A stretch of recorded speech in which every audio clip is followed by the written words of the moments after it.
We're going to show you the basic ways to set up a dedicated music listening system in your house.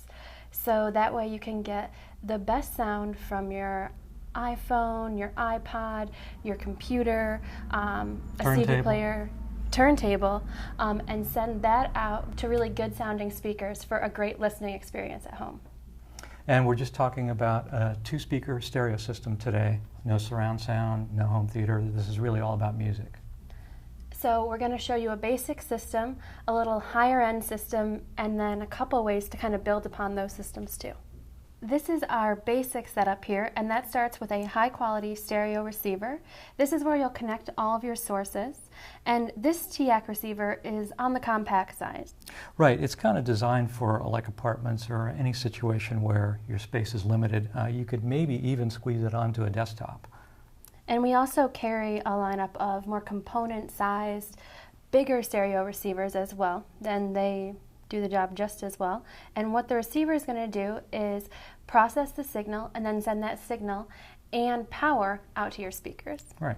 Another option for listening, though, is headphones. And if you've never heard a really good pair of headphones, you'd probably be amazed at how much detail you can hear and what just a complete enjoyable experience it is. Yeah, and these headphones will connect to the front of your receiver here, and they'll pull power from the receiver. Right.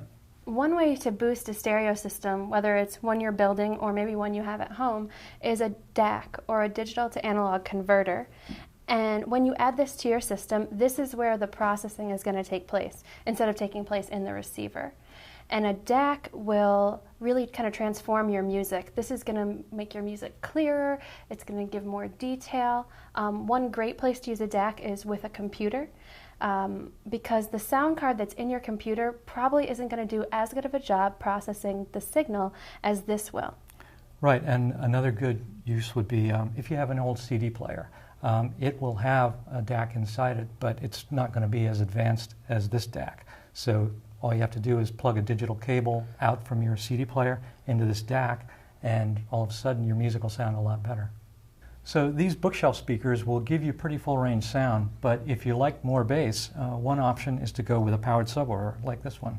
You can put these small speakers, where you want them, and then just tuck the subwoofer out of the way. Yeah, under a desk, even in the corner of your room. And stereo receivers will let you connect a sub because they'll have a subwoofer output. So you'll run the signal from the receiver to the sub, and the sub's powered, so it's actually going to draw its power from the wall. So this is another setup, and here we have a CD player, an integrated amp, and some really high performance floor standing PSB speakers. So like Tara said, this is an integrated amp, and it's a little different from a receiver. A receiver is kind of 3 components in one. It's an AM/FM tuner, a preamp, and a power amp. And when you go to an integrated amp, it gets rid of the tuner, so it's just the preamp and the power amp. Because this integrated amp is only doing one job, it's really a specialist. Its only job is to take the signal and send power and that signal out to your speakers. So it's going to do a great job at that one thing it has to do. Yep. So we've just shown you a couple of different system options today. There's a lot of different ways you can go depending on which sources you want to listen to. Yeah, in this case you might want to add a DAC, digital to analog converter, especially if you're going to be connecting a computer or an iPod. That'd be essential for this system. And there are lots of other ways you can improve the sound too. You can go with better cables, you can go with power conditioning, which is great for protection and improving the sound quality. Yeah, and what we've found is that it is really easy to get hooked on good sound, so you'll likely want to keep tweaking the system for years to come. And if you have any questions about building a system, adding on to a system, anything about good sound, just give us a call.